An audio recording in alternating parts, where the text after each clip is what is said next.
بس انتوا صمام الأمان لمصر شعبا.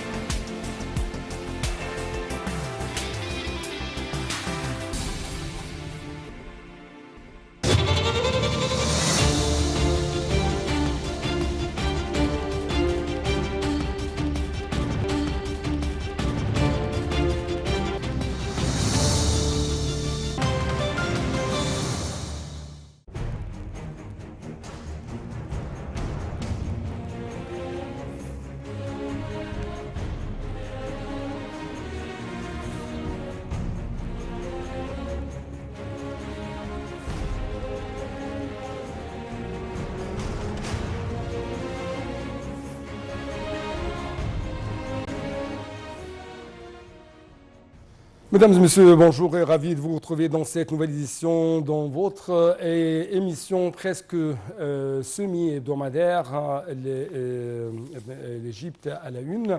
Et donc, dans cette édition de l'Égypte à la une, nous devons commencer par cette nouvelle concernant le président égyptien Abdel Fattah el-Sisi, âgé de 69 ans. Et Monsieur le Président a remporté l'élection présidentielle en Égypte avec 89,6% des voix, s'assurant ainsi un troisième mandat de 6 ans, selon les annonces faites lundi 18 décembre par l'autorité électorale égyptienne. Le chef de l'autorité, Hazem Badawi, a déclaré que la participation avait atteint un taux sans précédent de 66,8% des 67 millions d'électeurs égyptiens. L'autorité électorale nationale égyptienne a déclaré lundi 18 décembre que le président sortant Abdel Fattah el-Sisi avait remporté l'élection présidentielle de 2024 avec quelques 40 millions de voix, soit 89,6% des suffrages valides. Lors d'une conférence de presse au Caire, le président de l'ANEA, Hazem Badawi, a déclaré que près de 44,8 millions de citoyens nationaux et étrangers ont voté lors de l'élection sur quelques 67 millions d'électeurs éligibles, ce qui représente un taux de participation de 66,8%, soit le taux de participation le plus élevé au monde. Lors d'une conférence de presse au Caire, le président de l'ANEA, Hazem Badawi, a déclaré que près de 44,8 millions de citoyens nationaux et étrangers ont voté lors de l'élection sur quelques 67 millions d'électeurs éligibles, ce qui représente un taux de participation de 66,8%, soit le taux de participation le plus élevé dans l'histoire de l'Égypte.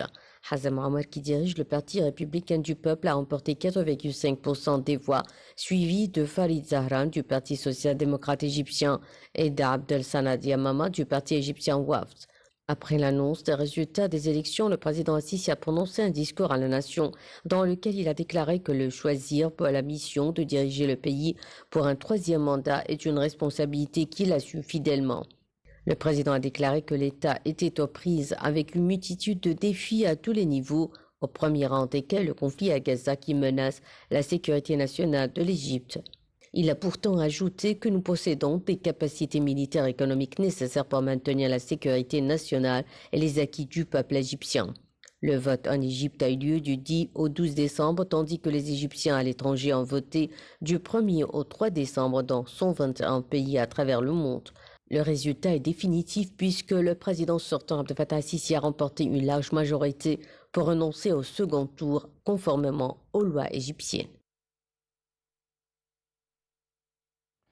10 ans après l'investiture du président Abdel Fattah el-Sisi, le visage de l'Égypte a changé, annonçant ainsi la naissance d'une nouvelle république. Comment donc ce terme « nouvelle république » a reflété les transformations trop profondes qu'a connues l'Égypte durant les dernières années? C'est ce qu'on va savoir ensemble durant les éclaircissements, durant les explications de notre collègue Dalia Karam. Le 8 juin 2014, Abdel Fattah el-Sisi est investi président de l'Égypte.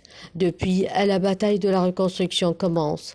En 2015, l'Égypte lance sa stratégie de développement durable baptisée la Vision Égypte 2030, visant à situer l'Égypte parmi les 30 premiers pays du monde. Routes, transports, nouvelles villes, logements, bidonvilles, agriculture, découvertes gazières. Une multitude de méga-projets nationaux a été mise en chantier pour moderniser les infrastructures essentielles du pays. Pour faire face à la forte croissance démographique, l'Égypte lance un plan de planification urbaine ambitieux visant la création de 30 nouvelles villes de la 4e génération afin d'augmenter l'espace urbain de 7 à 14% d'ici à 2050. En 10 ans, l'Égypte bondit de 90 places en passant de la 118e à la 28e place dans le classement mondial des meilleures routes. 7000 km de nouvelles routes sont réalisées avec un coût de 175 milliards de livres égyptiennes, alors que 5000 km d'anciennes routes sont réhabilitées. Sur un autre volet, l'Égypte construit 5 nouveaux aéroports, à savoir les aéroports de la nouvelle capitale administrative, Bardawil, Sphinx, Berenice et Ras Sedr. Autre réalisation, le statut de hub énergétique régional de l'Égypte se consolide grâce à l'accroissement de ses capacités de production d'électricité. En fait, l'Égypte a réussi à atteindre l'autosuffisance en électricité après avoir souffert de longues périodes de pénurie. Elle exporte même le surplus de production vers des pays comme la Libye, le Soudan et la Jordanie. De même, en 2018, l'autosuffisance en gaz est atteinte grâce aux champs Zohr en Méditerranée, mais aussi grâce aux autres champs entrés en production ces dernières années sur toute l'étendue du territoire. D'autres projets ont été réalisés comme le développement du canal de Suez, le projet national pour le développement du Sinaï, le projet agricole du Nouveau Delta, le projet du Triangle d'Or pour faire de cette région une nouvelle capitale industrielle, le projet du plateau Al-Galala avec la construction d'une route principale, d'un complexe touristique et d'une ville nouvelle, la construction du central nucléaire à Al-Dab'a et le projet pharaonique de la nouvelle capitale administrative. Le projet de l'avenir qui marquera après son inauguration la naissance de la nouvelle République. D'autre part, le ministre britannique des Affaires étrangères, David Cameron, s'est rendu ici en Égypte où il a rencontré le président égyptien Abdel Fattah al-Sisi pour discuter de la guerre à Gaza et d'autres questions. Il s'est entretenu également avec son homologue égyptien, M. Samah Shoukry. Les deux ministres ont appelé à davantage d'aide pour entrer à Gaza lors d'une conférence de presse conjointe jeudi dernier au Caire. Les explications tout de suite. Les ministres des Affaires étrangères égyptiens et britanniques ont appelé jeudi 21 décembre à davantage d'aide pour entrer à Gaza lors d'une conférence de presse conjointe tenue au Caire. Le ministre britannique des Affaires étrangères David Cameron s'est rendu au Caire où il a rencontré le président Abdel Fattah al-Sisi pour discuter de la guerre à Gaza et d'autres questions. Les ministres des Affaires étrangères égyptiens et britanniques ont souligné l'importance de l'adoption d'une résolution unanime de l'ONU sur la situation dans l'enclave palestinienne jeudi 21 décembre. Samah Shoukry et son homologue britannique ont appelé à davantage d'aide pour Gaza. Les considérations humanitaires doivent être le principal moteur de toutes les discussions internationales sur la situation à Gaza, a déclaré Samah Shoukry, alors que le ministre britannique des Affaires étrangères a souligné la nécessité de travailler ensemble pour assurer le flux d'aide humanitaire d'urgence à la bande de Gaza. En vue de la situation préoccupante des civils dans la bande de Gaza qui s'aggrave de jour en jour, Shoukry et Macron se sont mis d'accord qu'un afflux majeur d'aide humanitaire d'urgence est indispensable. Les postes frontières devraient rester ouverts pour garantir le cheminement des produits nécessaires à Gaza, a déclaré Cameroun. Il a ajouté que la Grande-Bretagne avait fourni 75 millions de dollars d'aide humanitaire à Gaza. Il a précisé que la Grande-Bretagne travaillait depuis le début de la crise avec l'Égypte pour fournir une aide d'urgence à Gaza. Macron a assuré que les aides humanitaires aux habitants de Gaza devaient augmenter. Le Conseil de sécurité doit assumer sa responsabilité en ce qui concerne la situation dans la bande de Gaza, a déclaré le ministre égyptien des Affaires étrangères. Cameroun a également souligné la nécessité qu'une résolution unanime du Conseil de sécurité sur la situation à Gaza doit être adoptée. L'expansion des colonies israéliennes rend la solution à deux États impossible, a mis en garde Samah Shoukry, ajoutant qu'Israël doit respecter les lois internationales et réduire ses attaques contre les civils afin de réduire le nombre de victimes. Cameroun a souligné qu'on essayait actuellement de trouver des moyens pour instaurer une nouvelle trêve plus durable à la bande de Gaza. La sûreté de la navigation dans la mer Rouge figurait aussi parmi les questions abordées par les deux ministres. Le ministre britannique des Affaires étrangères a déclaré qu'il partageait les principes de la nécessité de préserver la liberté de navigation. La sécurité de la navigation en mer Rouge doit être assurée afin que les chaînes d'approvisionnement ne soient pas affectées, a affirmé le ministre britannique. Sameh Chokri a lui affirmé que l'Égypte travaillait avec les pays riverains de la mer Rouge pour sécuriser la navigation. D'autre part, l'Égypte a salué vendredi la création d'un mécanisme international pour acheminer l'aide humanitaire indispensable à la bande de Gaza, selon un communiqué officiel du ministère égyptien des Affaires étrangères.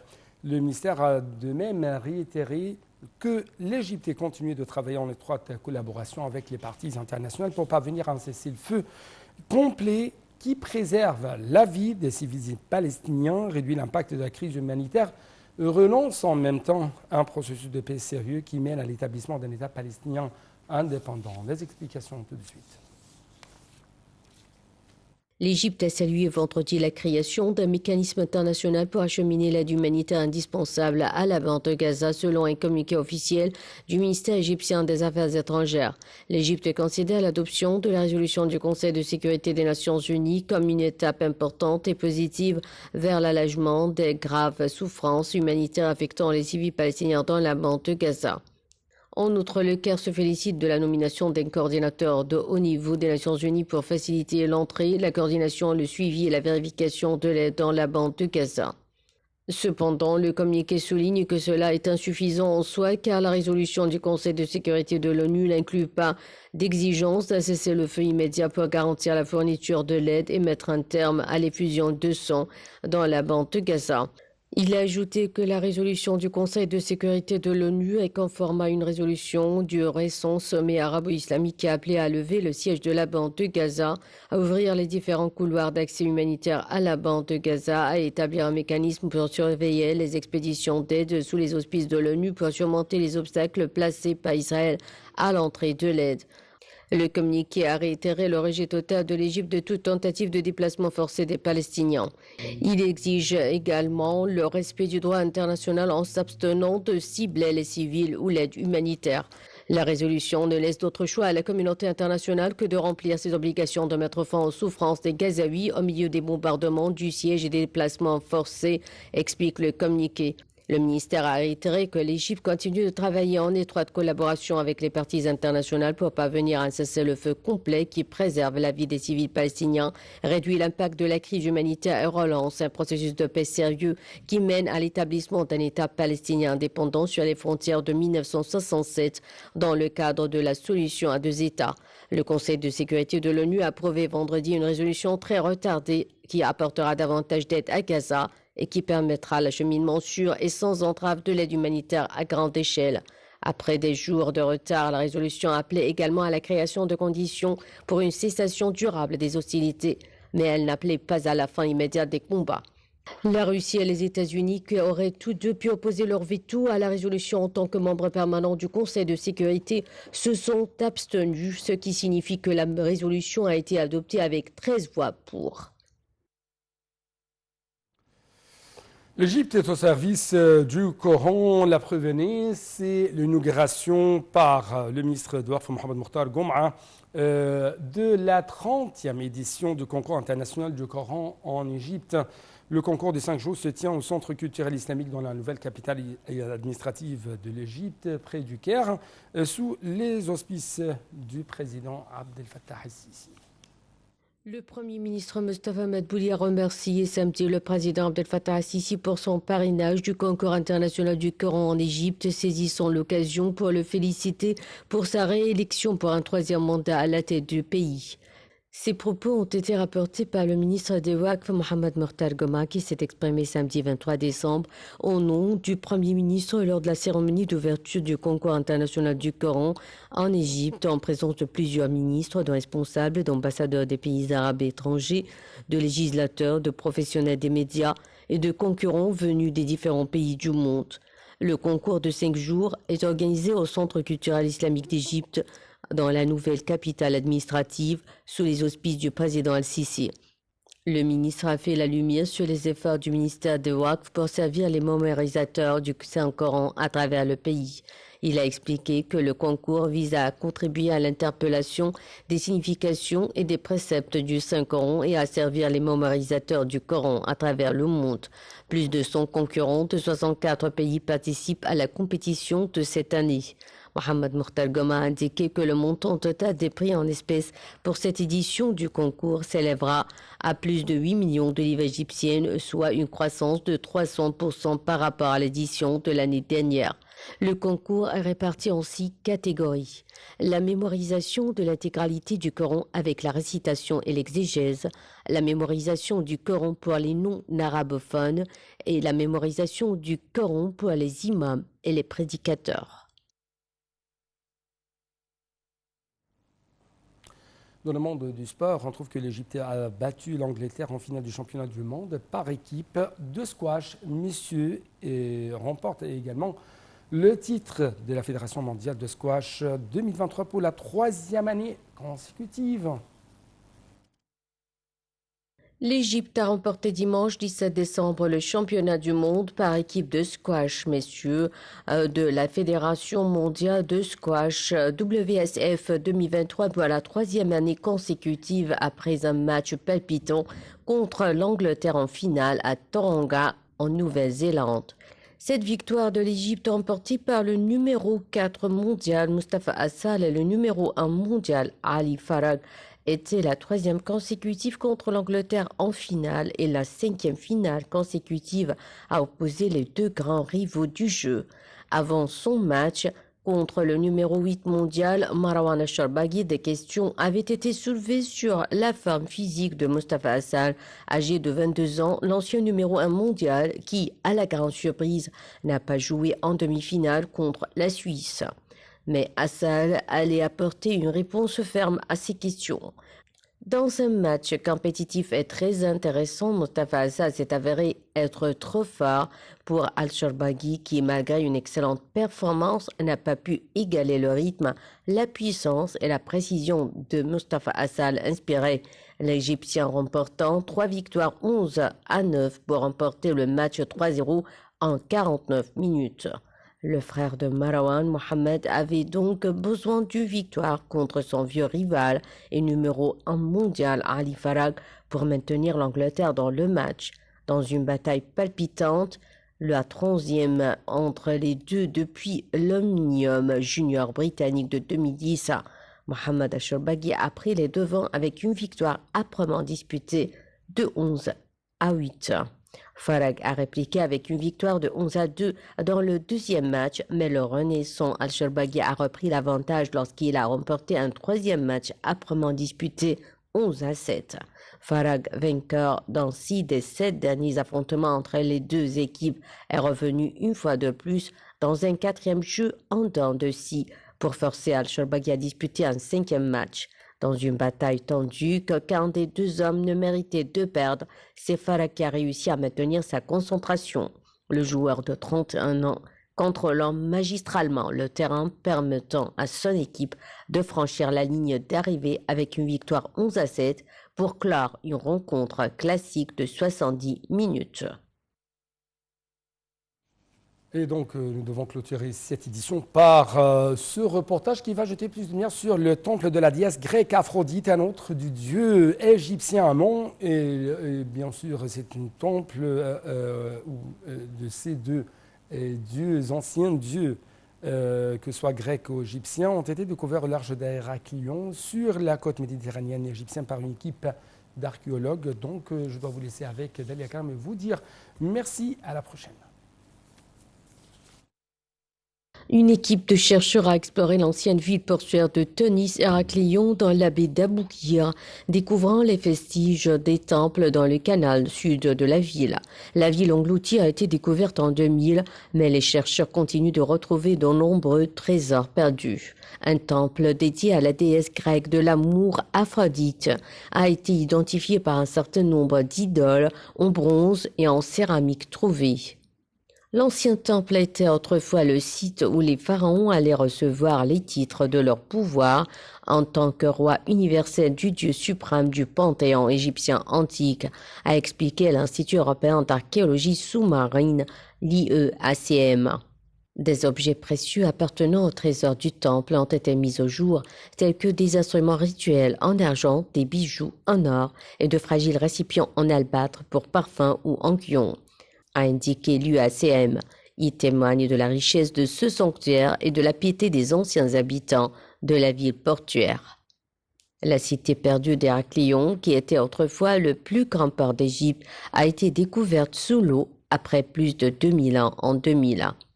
Ses débuts légendaires remontent au XIIe siècle avant Jésus-Christ et elle a de nombreux liens avec la Grèce antique. Florissante dès la fin des pharaons, la ville a été détruite au fil du temps, affaiblie par une combinaison de tremblements de terre, de tsunamis et d'élévation du niveau de la mer, selon les archéologues. À la fin du IIe siècle avant Jésus-Christ, probablement après une grave inondation, les bâtiments monumentaux d'Héraclion se sont effondrés dans l'eau. Certains de ses habitants sont restés dans ce qui restait de la ville pendant l'époque romaine et le début de la domination arabe, mais à la fin du 8e siècle après Jésus-Christ, le reste d'Héraclion avait sombré sous la Méditerranée.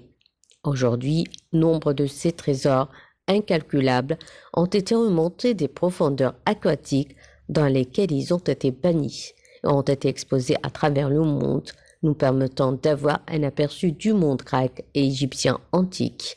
Héraclion, mieux connu sous son nom original égyptien Teunis, et parfois appelé Teunis Héraclion, était une ancienne ville portuaire égyptienne située à 32 km, soit 20 000 au nord-est d'Alexandrie, sur la mer Méditerranée. Avant même qu'Alexandrie ne soit une lueur aux yeux d'Alexandre le Grand, Héraclion connaissait ses jours de gloire, car elle servait de principal port d'entrée en Égypte pour les nombreux navires arrivant de tout le monde grec.